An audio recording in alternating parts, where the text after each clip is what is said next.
Good evening and welcome to another edition of Down to the Wire. I'm your host, derbiologist, and joining me again is Capping with Candice, Candice here. This week we have a variety of races, a couple of juvenile races on the schedule, but Candice, let's start off with Kentucky Downs and the Dueling Downs Derby. It's kind of an interesting race and got a big field here. I'm definitely excited for this one. I mean, when I saw the field, I thought, wow, this is a much better field than I would have expected for this race. Obviously highlighted by medal count, who I know many of people have wanted to see make that transition over to the turf. You know, obviously being by Dynaformer out of Brisket, he's kind of royally bred to be a turf router.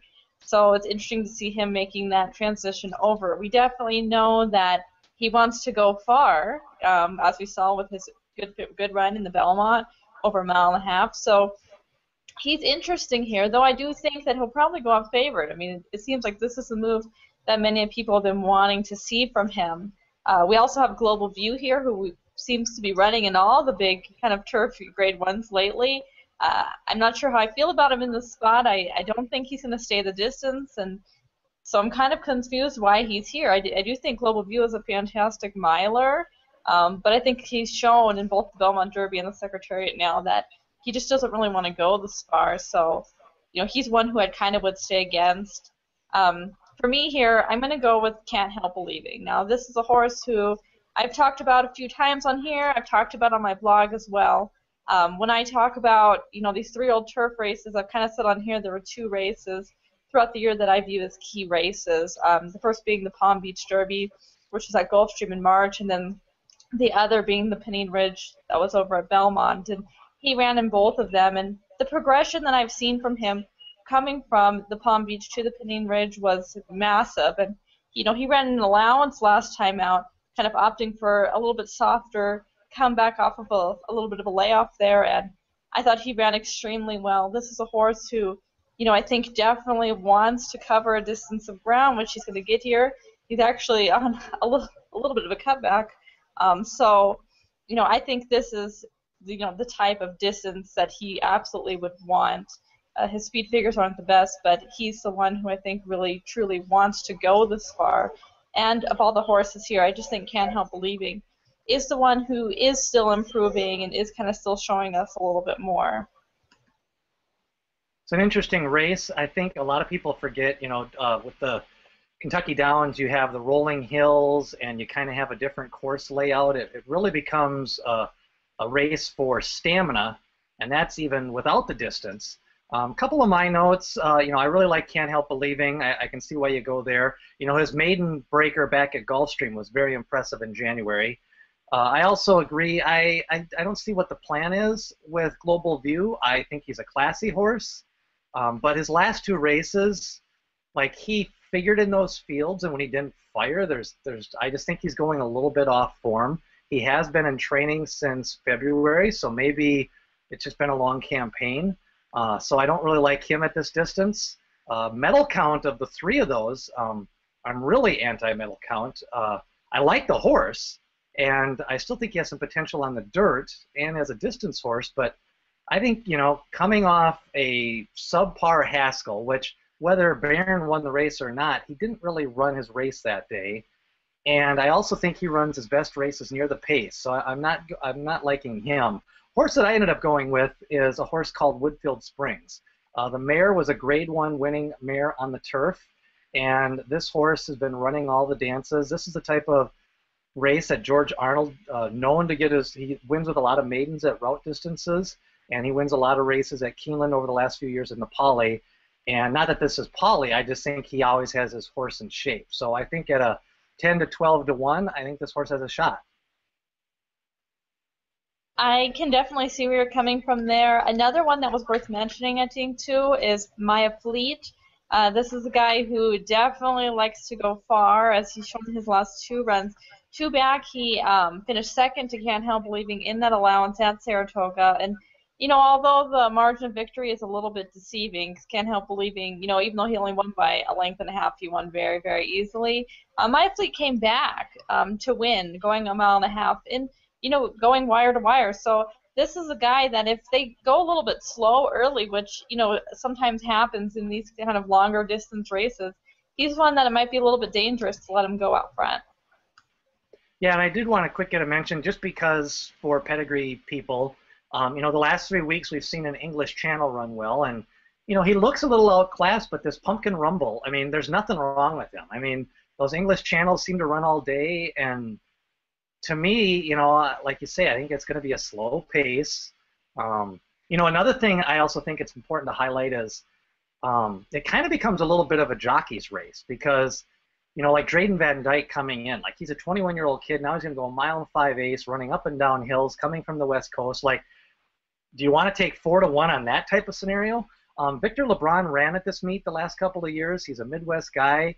He runs on the Kentucky circuit. I think this is the type of guy that works his butt off all year round, and he gets some live mounts on these meets with the big purses. So Pumpkin Rumble, as corny as it sounds, probably is live for a top 5 finish. Yeah, definitely. Any other notes that you have for this race?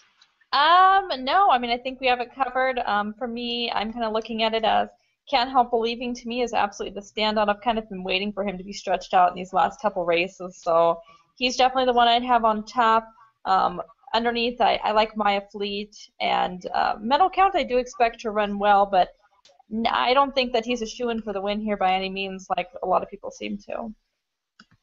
Should be a great betting race, and I think, a lot of people like to just kind of spread and try to get a shot every now and then in a double or a pick 3, and they have lots of wagering options and a low takeout. So definitely it's a fun track to bet. Now let's take a look. Last week we said we were going to go to the Swamp, the Louisiana Derby, always been a favorite race of mine ever since Sunday Silence and a few other. Back in the day, a long time ago, this used to be $1 million race. And now it's kind of been relegated to a has-been race, but it does have a little bit of tradition. And horses like Ali Sheba's won it. Tisnow won this before as a 3-year-old before winning the Breeders' Cup Classic. Sunday Silence won this race before winning the Breeders' Cup Classic. So, I mean, this race does have a little bit of tradition. Can you kind of give me some of your thoughts as you took a look at the Swamp Derby here? Here in the Super Derby, we got another pretty nice field. I mean, this isn't, maybe the best of these 3-year-olds, but I think definitely a solid competitive field here. Certainly highlighted by Vicar's in Trouble, who seems to run, dance in every dance down south, so no surprise to see him here. This race is interesting because I do think there's quite a bit of speed in here with him. Louis Flower, he closed in his last race, but he has been one who could be a little bit headstrong at times. Gold Appointment is one who likes to be up front, so I'm not sure how much that benefits Vickers in Trouble, who certainly does his best running on the front. I mean, he's definitely the class of this field, but I'm not so sure the pace is going to set up in his favor here.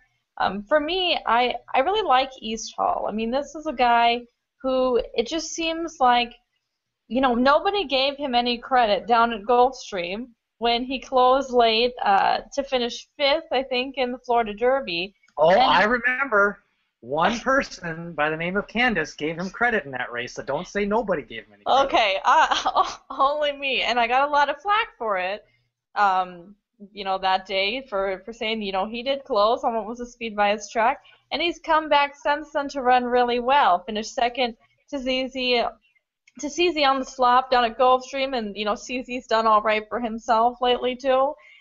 Finished second, albeit a long ways back behind Wildcat Red down at Gulfstream. But then he came back and he beat Jessica Starr last time out. It was on a wet fast track, but I do think it was a nice run there. This is a guy who I think the pace setup can certainly favor him. And, this is a 1 1/8, and I think that, he's more suited to this distance than some others. Yeah, to me, what I like about the mixture of stakes races is sometimes I appreciate a stakes race for the talent, like Competitive Edge on Monday. Like, I like the horse. You knew he was going to win, but on the other hand, he's 3-5, and the race takes about 1 minute to handicap. I actually like a race like this. You start to say, okay, who's going to show speed? Who's going to run wide? Who is consistent? You got Vickers in Trouble, and I think he's taken a little bit of a class drop, but I agree with you. There's a lot of other speed. I thought Jessica Starr ran a big race the last time when he lost to East Hall in the last stride. So I think Jessica Starr's live. I do want to give a quick opinion on the outside horse shipping in from Ellis Park. Ellis has a good juvenile program, but I'm not as sold on some of their 3-year-old allowance races. So I think this horse with the connections will probably get bet down a little bit, and it's undefeated. But to me, he's a toss announcement. It's Windstar Farms, and it's Tiz Now out of N-Sweep, which is great distance breeding. But I just think this is a big step up, especially facing some other proven speed. I ended up just going with Louis Flower. I thought he made a little bit of a move into the kind of a weird pace the last time when the Texas horse won it. And, you know, Vic, I like him, but something just tells me he's going to be the bridesmaid again. He's going to set all the fractions, and one horse is going to kind of, you know, kind of tough to be the hunted out there. So I like Vickers in trouble. I'd have to use him, but I think Louis, those are my two, and I really don't, I'll go with Louis as my top horse, but I think you could make the case for about 4 or 5 of them. You took my other one. I was going to say Louis Flower. I mean, this is a guy who, you know, earlier, kind of in the Kentucky Derby prep season, I liked him a little bit. You know, he kind of got on a little bit of a roll there. And then, you know, I think he had some physical issues going on. But then, you know, for him, in his last race, he came back, and like you said, he kind of, you know, got, you know, kind of made a premature move into a hot pace. But I do like that he came off the pace, because that kind of was a problem with him in some of those you know, earlier races, Louisiana Derby and such. He just, you know, he kind of was pulling a bit. It was a little bit headstrong. So the fact he came from off the pace last time, you know, certainly caught my attention. So, you know, I think, you know, 30-1, if he goes off anywhere near that, that's a really nice price. And, you know, you throw in some good recent work slightly. So I think this is a guy who maybe had some issues, but seemed to be sorted out now. So for me, my two are going to be East Hall and Louis Flower. I do agree, though, you know, Vickers and Trouble's one that, you know, if you're playing your exactas, your triads, your supers, you have to include him. He's too consistent not to. But I do think he's going to be an underlay here for a horse, you know, who kind of comes up short more often than not. I did want to quick get a mention for Victor Nor Defeat. You know, this horse, you know, he broke his maiden first time out, which is always a sign of some talent. And then he came from a 10 lengths out of it the last race in a fast pace. So at least I know that if there is a speed duel, he was a $320,000 yearling purchase for Sagamore Farms. They have some nice horses. And Ralph Nix, he's one of those infamous horses. Whenever his horses win, people start saying, hey and oats. I don't know why, but so he must be a quality horseman. And so I think Victory Nor Defeat is one of those horses that, you know, 10-12-1, you know, he is a closer.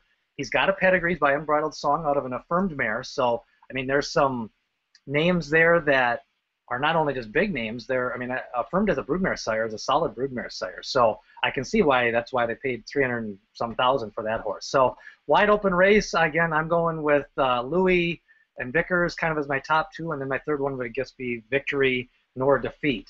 So another good edition of the Swamp Derby. Under the lights, Churchill Downs, a couple of nice 2-year-old races. Kind of unusual. They run the Iroquois first, and then they go to the Pocahontas. And Iroquois thoughts? This is another one that's very competitive. Mr. Z has certainly gotten a lot of attention, you know, lately with, you know, his last couple wins, particularly in the Sanford. He seemed to really kind of get a lot of attention after that race. Came back to finish second again in the second Saratoga Special. Hashtag Bourbon, I know, was a horse that you're a big fan of, so I'll save that one for you. You know, for me, I ended up, in what I think is a pretty competitive race, I ended up going with a horse named Cleveland Sound. This is a guy who broke his maiden, you know, first time out over at Delaware, and then he came back in that Saratoga Special, you know, where Mr. Z kind of stole the show when people thought that he was really hampered there. But I think Cleveland Sound was hampered just as much, if not more. And, you know, not only that, he kind of gathered himself up and, you know, went and made another run late, which I thought was really impressive for a 2-year-old and only his second start. You know, this is just a guy who, the way he runs, the style he runs, the way he traveled through that race, I just really felt like he wanted to go further. And I think with Mr. Z and hashtag Bourbon in here, you know, you're going to get an okay price on this guy. So Cleveland Sound is kind of the one that I'm looking at. The three that I came down to are pretty much the three chalk in this race. I am going to go with hashtag Bourbon.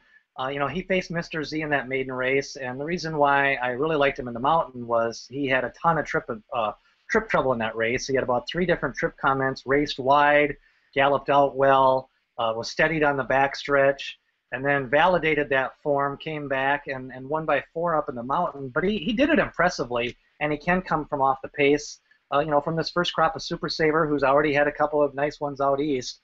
So that's going to cut his price in half, but I do think the talent's there. So he's my top choice. What I really like about Mr. Z is had a good workout pattern coming into his debut race, and good pedigree, solid pedigree.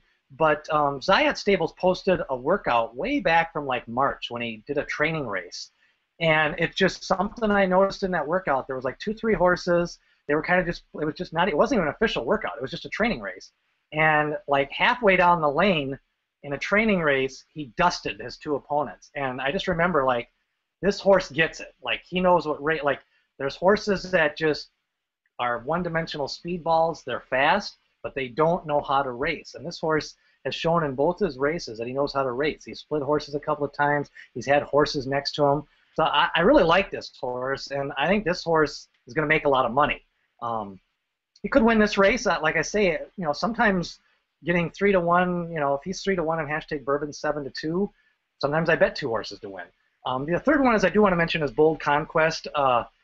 He was well meant in that debut. I remember the doubles and pick 3s were paying the lowest to him in his debut race, and then, well, not the lowest, but they actually were bet down from his odds because that Blame Jim was being hammered off the board, a Pletcher horse. And then he came back and dueled the length of the stretch in his second race. So this horse has got some talent. A lot of times Asmussen will win his maiden at Saratoga and then point right to the Churchill races. So I love Cleveland Sound. He's in my notebook and he's in my stable mail, but I'm not sure this is the spot. But yeah, he definitely had a rough trip that last race. The question is can he beat those top 3? He could. But I really think, I think really those 4 have it locked up. And I like hashtag Bourbon and Mr. Z as my top 2. But if Bold Conquest or Cleveland Sound wins, I wouldn't be surprised if either of those 2. I do kind of like the pedigree on Holy Fraser. Not really sure what he's going to do, but he is kind of interesting. Yeah, I mean, I kind of definitely agree that for me behind Cleveland Sound, it's, hashtag Bourbon, Mr. Z. I am glad that you did mention Holy Fraser, though. I mean, this is one of the few in here who, at least has been routing coming into this race. So I kind of agree. I don't really know what he's going to do here, but distance is a little bit less of a question mark for him than it is for some of the others. But I'm going to go Cleveland Sound over hashtag Bourbon and Mr. Z. The Pocahontas last year won by Untappable. She beat my Stone-tastic, and I put $100 on Stone-tastic that day. And the good news is she hasn't lost since then, but she didn't win that day. But Stone-tastic with big wins in the last 2 races. I thought this was a lot more wide open. I think even you could make a case for 6 horses in a race like this, Candice. I don't know. It's hard. I kind of get my firm opinions in there. For me, I did kind of take a breeze through this field, and I agree that it is more wide open than the race for the boys. But ultimately, I sided with a horse here named Loom. She's by Hard Spun out of an AP Indy mare. This is a gal who didn't show a ton in her, first maiden race, though she did kind of have a wide trip there. But she came back to run against the boys at Indiana Grand over a mile, and I was really impressed by that race. She kind of really stalked the pace there. And then, after coming around wide, she really charged late. I mean, this is another one who I thought, watching this race, she definitely will improve for going further. And, yeah, she got weight in there because she was against the boys, but I still thought it was a nice win.